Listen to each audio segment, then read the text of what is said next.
पौडिस्तान में आपका स्वागत है। मैं हूं शशि और मैं हूँ किरण। आज हम एक ऐसे मुद्दे की तह तक जा रहे हैं जिसने भारत में ऑनलाइन दुनिया और उससे जुड़ी अर्थव्यवस्था में जैसे एक भूचाल सा ला दिया है। हाँ बिल्कुल। ये असली पैसे वाले ऑनलाइन गेम्स पर सरकार का जो पूर्ण प्रतिबंध लगा है, ये फैसला देखो अचानक तो नहीं आया, लेकिन इसकी गंभीरता और इसके जो असर होंगे वो काफी चौंकाने वाले हैं। बिल्कुल शशि, सरकार ने ये promotion and regulation of online gaming bill 2025 नाम का एक कानून बनाया है और इसे संसद के दोनों सदनों से मतलब लोकसभा और राज्यसभा से बड़ी तेजी से पास भी करवा लिया। राष्ट्रपति की मंजूरी भी मिल गई है। अच्छा, हाँ, अब बस वो औपचारिक घोषणा बाकी है कि ये कब से लागू होगा। तो फिर यहाँ बड़े सवाल खड़े होते हैं, है ना? क्या ये इतना सख्त कदम ये वाकई जरूरी था? सरकार क्यों लाई इसे? और शायद सबसे अहम कि भाई इस प्रतिबंध का उस गेमिंग इंडस्ट्री पर क्या असर होगा जो हजारों करोड़ की बन चुकी है। उसमें जो लाखों लोग काम करते हैं उनका क्या होगा, और अपनी अर्थव्यवस्था उस पर क्या प्रभाव पड़ेगा? हाँ, ये तो है। क्या इससे वो जो लत लगने वाली बात है या धोखाधड़ी है, ये समस्याएं खत्म हो जाएंगी या ये कहीं और बढ़ जाएंगी? देखो, ये सवाल सुनने में जितने सीधे लगते हैं उतने हैं नहीं। इसमें कई परतें हैं, सामाजिक है, आर्थिक है, कानूनी भी है, नैतिक भी। सही बात है। आज हमारी कोशिश यही रहेगी कि इन सभी पहलुओं को थोड़ा सरल तरीके से सामने रखें, जो भी जानकारी हमारे पास है उसके आधार पर। ठीक है, तो चलो फिर इस उलझी हुई गुत्थी को सुलझाना शुरू करते हैं। सबसे पहले, ये नया कानून असल में कहता क्या है? मतलब इसका निचोड़ क्या है? इसका निचोड़ एकदम साफ है। भारत में अब किसी भी तरह का ऑनलाइन गेम जिसमें असली पैसे का लेन देन होता है, उस पर पूरी तरह से पाबंदी। पूरी तरह से? हाँ, पूरी तरह। और इसमें इस बात से कोई फर्क नहीं पड़ता कि वो गेम किस्मत वाला है या स्किल मतलब कौशल वाला। अच्छा। मतलब ये कि ऐसी गेमिंग सर्विस देने वाली कोई भी ऐप या वेबसाइट वो अब भारत में कानूनी तौर पर काम नहीं कर पाएगी। ओह, तो इसका मतलब ये हुआ कि वो जो बड़े बड़े नाम हम सुनते हैं, ड्रीम 11, गेम्स 24x7, हाँ, माई 11 सर्कल, रमी सर्कल वाले, हाँ वही, WinZO, MPL, पोकरबाजी, Paytm first games, अड्डा 52, ये सब मतलब जिन्हें करोड़ों लोग इस्तेमाल करते थे, हाँ, उन्हें भारत में अपने असली पैसे वाले गेम्स बंद करने पड़ेंगे? हाँ बिल्कुल। ये सभी और इनके जैसे और भी जो प्लेटफॉर्म्स हैं वो अब असली पैसे वाले गेम्स ऑफर नहीं कर पाएंगे। पर हाँ, सरकार ने ये साफ किया है कि वो ई स्पोर्ट्स मतलब जो पेशेवर वीडियो गेमिंग होती है जैसे पबजी या फीफा, या फिर सोशल गेम्स जैसे लूडो किंग, कैंडी क्रश जो बस मनोरंजन के लिए हैं, और एजुकेशनल गेम्स जिनसे कुछ सीखने को मिलता है, उनको वो बढ़ावा देगी। अच्छा, तो वो चलते रहेंगे? हाँ, वो चलते रहेंगे। प्रतिबंध सिर्फ और सिर्फ ऑनलाइन मनी गेम्स पर है। समझ गया। पर सरकार ने इतना सख्त कदम उठाया क्यों? उनके मुख्य तर्क क्या हैं इसके पीछे? देखो, सरकार का जो मुख्य तर्क है वो इन खेलों से जुड़ी गंभीर सामाजिक समस्याओं पर है। उनका कहना है कि ये ऑनलाइन मनी गेम्स वो बहुत तेजी से एक लत का रूप ले रहे थे। हाँ, ये तो सुनने में आया था काफी। और इसकी वजह से लोगों को भारी वित्तीय नुकसान हो रहा था। कई परिवारों की तो जमा पूंजी खत्म हो गई और कुछ बहुत दुखद मामले भी सामने आए जहां लोगों ने आत्महत्या तक कर ली। हाँ, मुझे याद है संसद में मंत्री अश्विनी वैष्णव ने कुछ आंकड़े भी दिए थे। शायद कहा था कि करीब 45 करोड़ लोग। हाँ, 45 करोड़ लोग प्रभावित हैं और नुकसान का आंकड़ा भी बहुत बड़ा बताया था, शायद 20,000 करोड़ रुपए से भी ज्यादा। 20,000 करोड़, बाप रे! ये आंकड़े तो वाकई चिंताजनक है। बिल्कुल। और इसके अलावा सरकार ने धोखाधड़ी, मनी लॉन्ड्रिंग मतलब काले धन को सफेद करने और राष्ट्रीय सुरक्षा से जुड़े खतरों का भी हवाला दिया है। उनका कहना है कि कुछ मामलों में इन प्लेटफॉर्म्स का इस्तेमाल आतंकवादी गतिविधियों के लिए पैसा जुटाने में भी हो रहा था। अच्छा। हाँ, खासकर वो प्लेटफॉर्म्स जो विदेश मतलब ऑफशोर से चल रहे थे। ओके। तो सरकार का मानना था कि जो हमारे मौजूदा कानून हैं वो शायद इंटरनेट के इस दौर के हिसाब से काफी नहीं थे। इन नई चुनौतियों से निपटने के लिए उन्हें इस नए कड़े कानून की जरूरत महसूस हुई। नागरिकों को बचाना उनकी पहली प्राथमिकता है, ऐसा कहा गया। और ये कानून जहां तक मुझे पता है सिर्फ गेम खिलाने वाली कंपनियों तक ही सीमित नहीं है, इसका दायरा तो शायद काफी फैला हुआ है। हाँ, आपने सही समझा। इसका दायरा बहुत बड़ा रखा है। असली पैसे वाले ऑनलाइन गेम्स देना या उसमें किसी भी तरह मदद करना वो तो बैन है ही, लेकिन इनका विज्ञापन करना भी अब गैर कानूनी होगा। अरे, विज्ञापन भी? मतलब टीवी, अखबार, ऐप, कहीं भी? कहीं भी। अखबार, TV, app, website, social media, यहाँ तक कि ईमेल या मैसेजिंग ऐप से भेजा गया विज्ञापन भी सब बैन है।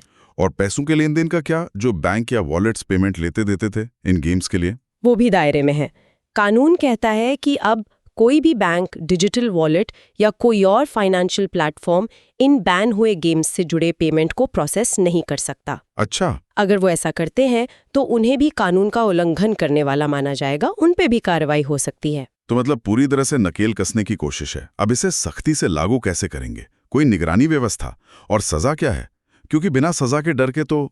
हाँ बिल्कुल, कानून लागू करने के लिए केंद्र सरकार एक अथॉरिटी यानी प्राधिकरण बना सकती है या किसी मौजूदा संस्था को ये जिम्मेदारी दे सकती है। यही अथॉरिटी तय करेगी कि कोई खास गेम मनी गेम है या नहीं। ओके। और इस अथॉरिटी को पावर भी काफी दी गई हैं, जैसे वो गैर कानूनी समझी जाने वाली वेबसाइटों को ब्लॉक करने का आदेश दे सकती है।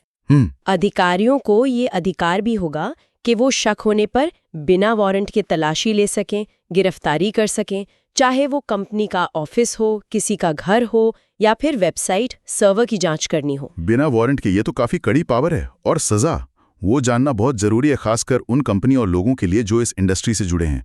सजा के प्रावधान वाकई काफी कड़े रखे गए हैं। देखो, अगर कोई कंपनी या व्यक्ति बैन के बावजूद ये गेम चलाते हुए पकड़ा जाता है तो उसे 3 साल तक की कैद हो सकती है या 1 करोड़ रुपए तक का जुर्माना या फिर दोनों। 1 करोड़? हाँ। और जो लोग इन गेम्स का विज्ञापन करेंगे उन्हें 2 साल तक की कैद या 50 लाख रुपए तक का जुर्माना या दोनों। विज्ञापन वालों पर भी? हाँ। और जो बैंक या पेमेंट गेटवे पेमेंट में मदद करेंगे उन्हें भी 3 साल तक की कैद या 1 करोड़ रुपए तक का जुर्माना या दोनों का सामना करना पड़ सकता है। बाप रे।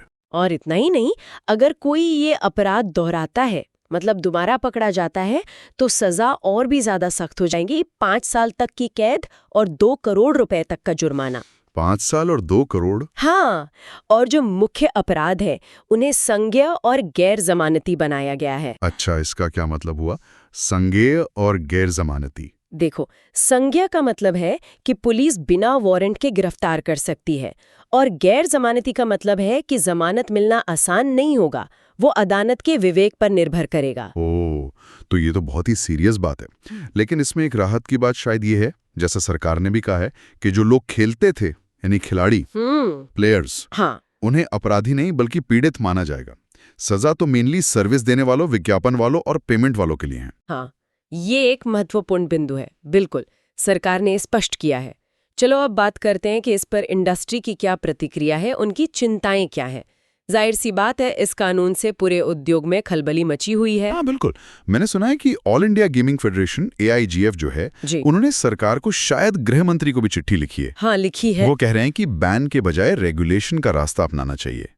उनकी सबसे बड़ी चिंता क्या लग रही है आपको? उनकी सबसे बड़ी चिंता ये है, और ये काफी वाजिब भी लगती है, कि जब कानूनी प्लेटफॉर्म्स बंद हो जाएंगे तो जो लोग ये गेम्स खेलना चाहते हैं वो कहाँ जाएंगे? वो फिर अवैध और असुरक्षित ऑफशोर, मतलब विदेशी वेबसाइट्स और एप्स का रुख करेंगे। अब उन पर तो सरकार का कोई कंट्रोल नहीं होगा। सही बात है। ना खिलाड़ियों के पैसे की सुरक्षा होगी, ना वो भारतीय कानूनों को मानेंगे। तो समस्या शायद और बढ़ जाए। और आर्थिक असर? इंडस्ट्री तो कह रही है कि वो सरकार को हजारों करोड़ का टैक्स देती थी। हाँ, इंडस्ट्री का दावा है कि ये सेक्टर सरकार को सालाना लगभग 20,000 करोड़ रुपए का डायरेक्ट और इनडायरेक्ट टैक्स देता था। अब इस सब का नुकसान होगा। और रेवेन्यू का आंकड़े भी तो थे, एक PwC रिपोर्ट थी शायद। हाँ, PwC रिपोर्ट का अनुमान था कि 2023 में सेक्टर का रेवेन्यू करीब 16,500 करोड़ रुपए था और 2028 तक इसके 26,500 करोड़ तक पहुंचने की उम्मीद थी। तो ये सारी ग्रोथ अब रुक जाएगी। बिल्कुल। और याद है पिछले साल अक्टूबर में जब इन गेम्स पर 28% GST लगाया था? हाँ, काफी हंगामा हुआ था उस पर। हाँ, तो उसके बाद के 6 महीनों में सरकार का GST कलेक्शन इस सेक्टर से 412% बढ़कर 6,909 करोड़ रुपए हो गया था। 412%। हाँ, अब सरकार को इस रेवेन्यू का भी नुकसान होगा। और निवेश जो बाहर से पैसा आया था इस सेक्टर में, वो भी एक बड़ा पहलू है। एक EY रिपोर्ट बताती है कि 2019-20 से दिसंबर 2023 के बीच करीब 22,931 करोड़ रुपए का विदेशी और घरेलू निवेश इस सेक्टर में आया था। बाप रे, काफी पैसा लगा हुआ था। हाँ, अब इस तरह के पूर्ण प्रतिबंध से निवेशकों का भरोसा हिल सकता है।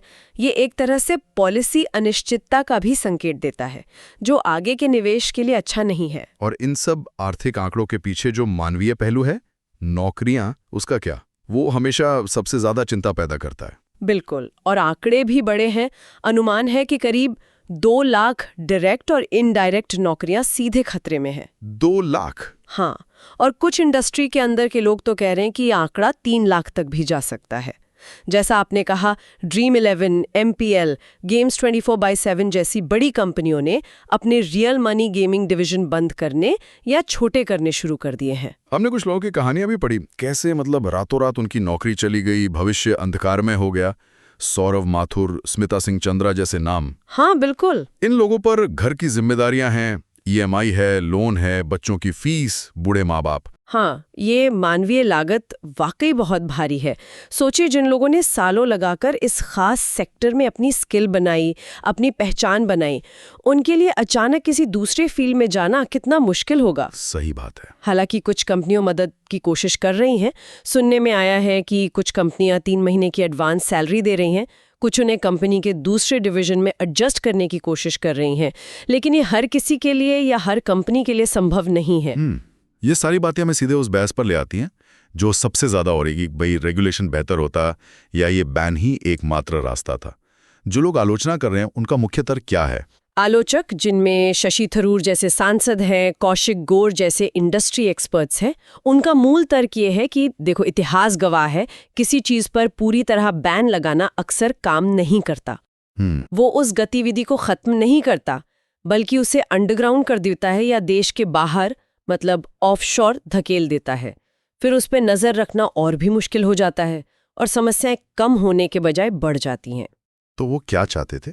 उनका मानना है कि एक मजबूत रेगुलेटरी फ्रेमवर्क, मतलब नियम कानून का ढांचा बनाना चाहिए था, जिसमें खिलाड़ियों की पहचान के लिए KYC नियम हो, पैसों के लेन देन पर नजर रखी जाए और जो लोग जरूरत से ज्यादा खेल रहे हैं उन्हें रोका जाए।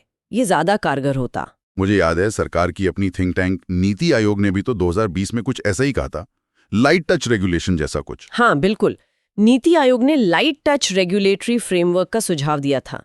आलोचक ये भी सवाल उठा रहे हैं कि इतना बड़ा कानून लाने से पहले क्या इंडस्ट्री से ढंग से बात की गई?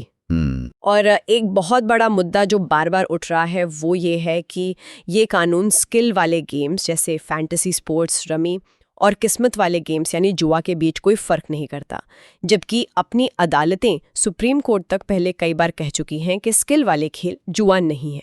हाँ, ये पॉइंट तो बहुत महत्वपूर्ण है। और इसी से जुड़ा एक तर्क वो स्टॉक मार्केट ट्रेडिंग, खासकर FNO से तुलना करके दिया जा रहा है। हाँ, FNO, फ्यूचर्स एंड ऑप्शंस, वो तो काफी रिस्की माना जाता है। बिल्कुल, खुद सेबी की रिपोर्ट कहती है कि पिछले 3 साल में FNO में ट्रेड करने वाले 93% छोटे निवेशकों ने पैसा गंवाया है। कुल नुकसान 1.81 लाख करोड़ रुपए का। 93% और 1.81 लाख करोड़। हाँ, तो सवाल ये उठता है कि अगर इतना रिस्की होने के बावजूद भी FNO कानूनी है, तो फिर स्किल वाले गेम्स पर पूरा बैन क्यों? ये सवाल तो बनता है। बिल्कुल, वो ये भी कह रहे हैं कि सरकार ने पहले भी तो कोशिश की थी रेगुलेट करने की। 2021 में IT नियमों में बदलाव किए, फिर अप्रैल 2023 में वो सेल्फ रेगुलेटरी बॉडीज SRBs का प्रस्ताव लाए थे। हाँ, SRBs, पर वो तरीके कामयाब नहीं हुए। तो सवाल ये है कि अगर पहले रेगुलेशन फेल हो गया तो क्या अब बैन कामयाब होगा? लेकिन सिक्के का दूसरा पहलू भी है ना, सरकार के तर्कों में भी तो वजन है।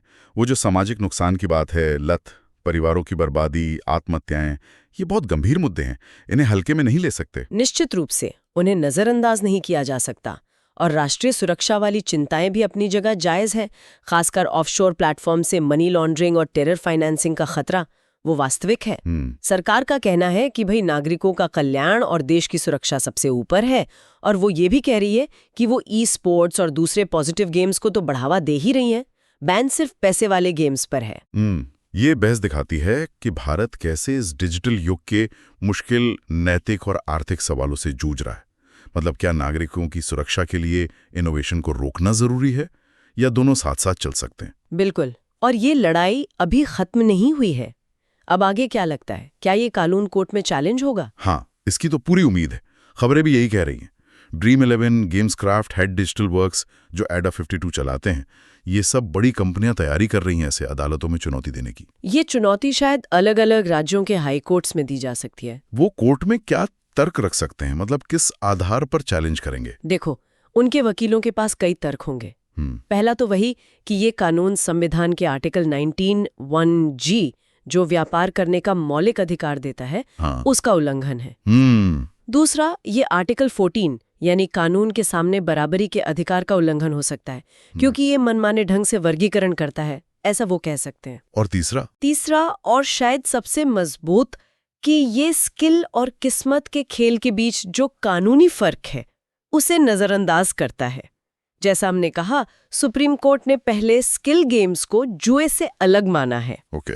तो कंपनियां शायद अकेले या फिर AIGF जैसे इंडस्ट्री ग्रुप्स के जरिए याचिकाएं डालेंगी, और उनकी पहली कोशिश होगी कि कोर्ट से इस कानून के लागू होने पर रोक लग जाए, मतलब स्टे ऑर्डर मिल जाए। तो मतलब ये मामला भी लंबा खिंच सकता है, और जब तक कोर्ट का फैसला नहीं आता यह अनिश्चितता बनी रहेगी। हाँ। इस पूरे मामले में कुछ और भी पहलू हैं जिन पे शायद हमने कम बात की। हाँ, कुछ और बातें भी हैं जो ध्यान देने लायक है। जैसे इस बैन से ठीक पहले अक्टूबर 2023 में वो 28% GST लगाया गया था। हाँ। उसके बाद कई कंपनियों को GST चोरी के बड़े बड़े नोटिस मिले थे। उसने इंडस्ट्री को पहले ही मुश्किल में डाल दिया था। फिर वो अप्रैल 2023 वाले IT नियमों में बदलाव और SRB का प्रस्ताव जो ठीक से लागू ही नहीं हो पाया। हाँ, वो भी था। और इसका असर सिर्फ गेमिंग कंपनियों पर ही नहीं पड़ेगा, है ना? वो विज्ञापन इंडस्ट्री, कंटेंट क्रिएटर्स, सेलिब्रिटीज जो एंडोर्स करते थे, बिल्कुल, उन सब पे असर पड़ेगा। उनकी कमाई का एक जरिया बंद हो जाएगा। और एक ट्रेंड ये भी दिख रहा है कि कुछ फाउंडर्स देश से बाहर जा रहे हैं। हाँ, जैसे वो केविन मित्तल की रश कंपनी। हाँ, उन्होंने अपना भारतीय ऑपरेशन बंद करके अमेरिका जाने का फैसला किया है। ये टैलेंट और इन्वेस्टमेंट का देश से बाहर जाना, जिसे ब्रेन ड्रेन या कैपिटल फ्लाइट कहते हैं, उसका संकेत हो सकता है। और सबसे बड़ा खतरा तो उन ऑफशोर बेटिंग प्लेटफॉर्म्स का है जो न KYC मानते हैं, न GST देते हैं। अब वो शायद भारतीय बाजार में जो खाली जगह बनी है उसे भरने की कोशिश करें। तो कुल मिलाकर ये एक बहुत ही पेचीदा, मतलब कॉम्प्लेक्स सिचुएशन है, जिसके कई पहलू हैं और जिसके नतीजे शायद आने वाले वक्त में और साफ होंगे। अगर हम आज की इस पूरी बातचीत को समेटें तो श्रोताओं के लिए मुख्य बातें क्या होंगी? मेरे हिसाब से 5 मुख्य बातें हैं। पहली, भारत सरकार ने एक नए कानून से असली पैसे वाले सभी ऑनलाइन गेम्स पर पूरा बैन लगा दिया है, चाहे वो स्किल वाले हों या किस्मत वाले। ठीक है। दूसरी, सरकार का मकसद नागरिकों को पैसे के नुकसान, लत और दूसरी सामाजिक बुराइयों से बचाना है, और साथ ही राष्ट्रीय सुरक्षा को भी देखना है। तीसरी बात यह कि गेमिंग इंडस्ट्री इस बैन से बहुत मुश्किल में है। भारी आर्थिक नुकसान, बड़े पैमाने पर नौकरियों के जाने का डर है, और ये चिंता भी है कि खिलाड़ी अवैध और असुरक्षित प्लेटफॉर्म्स की तरफ जा सकते हैं। चौथी, ये बैन बनाम रेगुलेशन की एक बड़ी बहस है। स्किल वाले खेलों को भी इसमें शामिल करने पर सवाल उठ रहे हैं, और सरकार के पिछले रेगुलेशन के प्रयास भी कामयाब नहीं हुए थे। और पांचवी, ये मामला अब लगभग तय है कि अदालतों में जाएगा, और कानूनी लड़ाई का जो नतीजा होगा वही इस इंडस्ट्री का भविष्य तय करेगा। ये वाकई एक ऐसा मुद्दा है जिस पर नजर बनाए रखनी होगी। हम अपने सभी श्रोताओं से कहेंगे कि इस विषय पर आपकी क्या राय है, हमें नीचे कमेंट्स में जरूर बताएं। क्या आप सरकार के इस कदम से सहमत हैं या आपको लगता है रेगुलेशन बेहतर होता? हाँ, जरूर बताएं। और हाँ, अगर आप चाहते हैं कि हम भविष्य में किसी और विषय पर ऐसी ही गहराई से चर्चा करें तो अपने सुझाव भी हमें भेजें। और अगर आपको हमारी ये बातचीत जानकारी भरी और दिलचस्प लगी तो पॉडिस्तान के YouTube चैनल को सब्सक्राइब करना ना भूलें। और जाते जाते हम आपके लिए एक सवाल छोड़ जाते हैं जिस पर आप सोच सकते हैं। आज के इस डिजिटल युग में जहां जानकारी और एक्टिविटीज सरहदों को इतनी आसानी से पार कर जाती हैं, क्या किसी चीज पर पूरा बैन लगाना वाकई समस्याओं का पक्का समाधान हो सकता है? सोचने वाली बात है। या फिर हमें इनोवेशन, व्यक्तिगत आजादी और समाज की भलाई, इन सब के बीच संतुलन बनाने वाले स्मार्ट, असरदार नियम कानूनों यानी रेगुलेशन की जरूरत है। समाज की भलाई और आर्थिक विकास के बीच ये सही बैलेंस आखिर कैसे पाया जा सकता है, इस पर जरूर सोचिएगा। अगली बार फिर मिलेंगे एक नए विषय के साथ। नमस्कार।